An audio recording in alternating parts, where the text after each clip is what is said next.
Welcome back for part 2 on the feedings of the snakes in the rooms. If you missed the first one, it's just a video right before this one. So I would have combined them all, but it would have been like 15-20 minutes. And I know nobody watches videos that long. So we're just going to make part 2. And I think the first one turned out pretty well.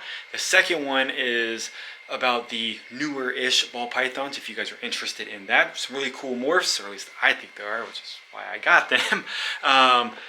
But if you guys like them as well, I appreciate that. Try to get some snakes that maybe you guys would be enjoy seeing, as well as me owning, and with the future of possibly breeding some of these snakes together, just to see if we can get some really cool combos. So some of these have water, some don't, and some don't have hides. I've gone through here, I've cleaned them all out, checked them twice to make sure they're even in there, because they do sometimes like to sneak away, but they don't go too far. And so if you don't see hides, you don't see water, they have it, they're just not in here at the moment. So let's try to feed some of these. This is a beautiful pastel pied. Not much else going on with her, but her colors are very vibrant and a lot of pattern on her, just a little bit down midsection and beyond where it's starting to break up with the pied pattern. So we will go ahead and feed her. All of these snakes will be fed weans. I think some of them could possibly be bumped up into the smalls, but I think they're doing pretty well so far on the weans. And so that's a female. This is one of the very few males that I have. It is a leopard yellow belly clown, and we'll see what happens. So I guess I don't know how you tell a yellow belly. I'm not gonna lie. I know I say that, but yellow belly I've heard is very difficult to distinguish.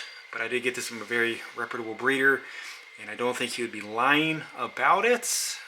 And then, you know, he's pretty hungry, so I'm not going to show you the belly with the patterns, but I think I have to do something with the patterns on the belly with the clowns. And then we got a whole bunch of rats over here, so we'll try to give him a smaller wean. But I got him, I think I got him in October, so probably a couple months before that he was born. So pretty impressed that he is already on weans, no problems at all. And he's just growing quickly, so he'll definitely be a future possible breeder. And this is a female banana pied. Again, it's a lot of pattern with a little bit of the pied, the white breakups, but very excited to have a female one of those. Who do we want? There we go. We'll just grab it. There, they all look the same. There we go. And she's been a fantastic eater. I got her basically right out of the egg, and very excited because she had her very first shed with me, and she had her very first meal with me, so that was exciting. And there we go. Beautiful snake. As I said, I really was never like fond of the banana stuff until I saw them in the pieds and in the clowns. And then knowing what the females can do, it made me more intrigued, so I kind of just had to get one. And luckily enough, John down the street had one, and before it even hit Morph Market, I was like, I want that. Like, do not put it up for sale. I will come over and buy it. And possibly, other than the highways or the freeways, which those are extremely expensive, probably my favorite non-pied and non-clown, it is the Mystic Potion, which they do kind of have the characteristics of the highways and the freeways, not the brightest colors, but really cool patterns down the back. And as they get older, I personally think they get better, because all the patterns down the sides, they start to show a little bit more. They do get less purpley, and they do get more of a gray color, but nonetheless, they do look fantastic as they get older. And some of these are already chowing down. I love the brightness on him. I don't know how he will turn out as an adult. Without fire, they do tend to fade out quite a bit, and this girl is already chowing down, which is definitely a good thing because these are all on a 1 week schedule. Every week I do feed them. I'm told once they get over, I don't know, over 1,000 grams, you can kind of slow down with them. I don't know where I want to put this. There we go. So I just have this black tub in here, and if you follow my Instagram, this is where I take my pictures with the weird patterns or the square patterns. And I do have to have this, and I'm glad I got it because right now plastic, anything is difficult to get, and the prices have gone through the roof. But this is where the anacondas are going to go when I'm cleaning their cages, and even some of the bigger boas over there, like the Argentine and the common boa, go in here just so they don't get away or escape. But state law does require me to have one of these tubs. It's a weird law. I don't know. I don't really need to go into it right now, but supposedly what the law is, anytime a snake over 12 feet is out of its enclosure, it has to be in a secondary enclosure. It's a stupid law. Nobody knows about it. But when I get an inspection for my license or my permit, I will need that.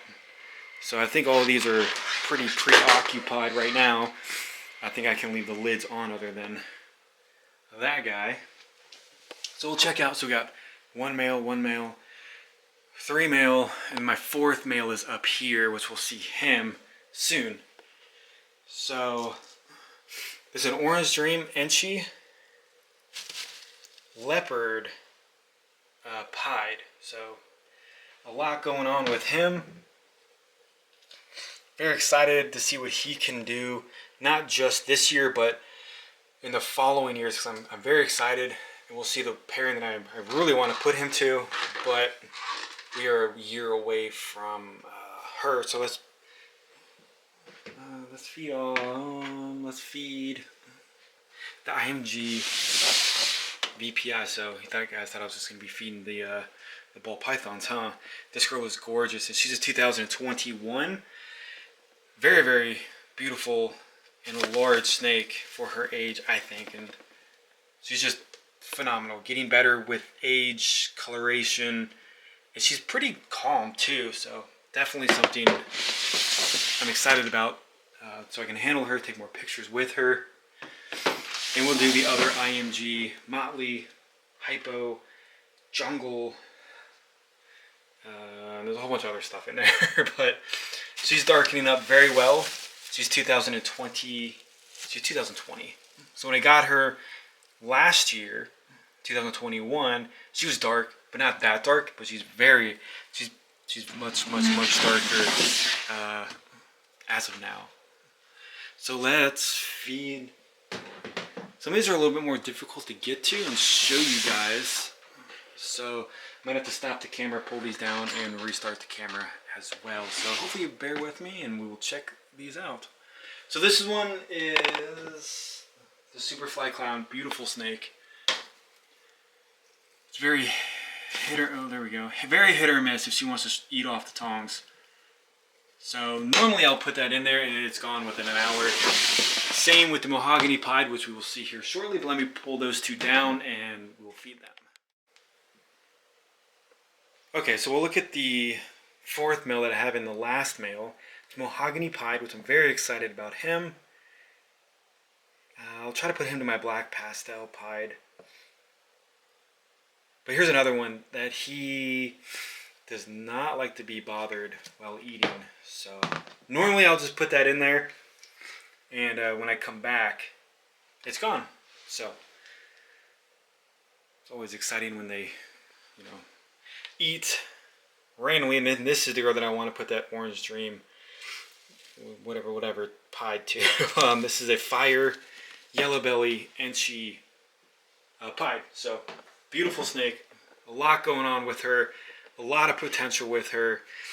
Kind of wish I got a male of one of these, but I have too many females. We'll see what happens though, but none of them are really up to size for anything anyways. But let me put her back and then we'll finish off with the last of the boas. Okay, so we have the Guyana red tail. We'll see if we can actually get a good view of her. And normally I've been feeding her rat pups, but I'm just going to go ahead and jump her up to weans. She's been growing very well, the last couple of months, and that tail is just phenomenal. Super, super bright red. Beautiful animal. And again, this girl right here is normally getting, oh, this is a very large, this is a large male. I don't know. We might have issues with her. Whoa, whoa, whoa, whoa, whoa. So she's been eating wrap-ups, no problem. Trying to get her, oh, she's 2019, so that's a very nice tail as well. So it's a jungle hypo pastel, and she needs to grow. So we're trying to wean. If, you know, hopefully nothing bad happens, no regurgitations. I don't think it will, but I'll just not touch her for like for the next couple of days, and hopefully she'll do okay. I'll keep you guys updated on her. So in the next video, I'm gonna feed the berm, and I have a extra like jumbo rat that I'm gonna feed to Pop-Tart, the bigger anaconda, which should be exciting. That'll be the biggest meal she's ever eaten. I was giving her larges or extra larges, and extra large. I was giving her the extras, and those were barely even like showing that she even ate anything. So I'm really thinking that a couple jumbos, and then we might possibly be on rabbits with her. So keep in touch on that, because it's gonna be crazy feeding. That'll be the first time I ever fed a rabbit to anything in the room or anything ever. So that'll be weird or cool or interesting. So, you know, like I said, keep an eye on that. And then all these, I'm not gonna say all these ladies, the ladies and the males, or I don't know what he's doing. I need to put a lid on him so it feels more secure, so he'll eat. And then she's chowing down, no problem. I do like how bright she is. She has lost some of the some of the purple colors in her, but she's still looking phenomenal. And here he is, just eating away. So appreciate the support, guys, and that is it. See you guys on the next video.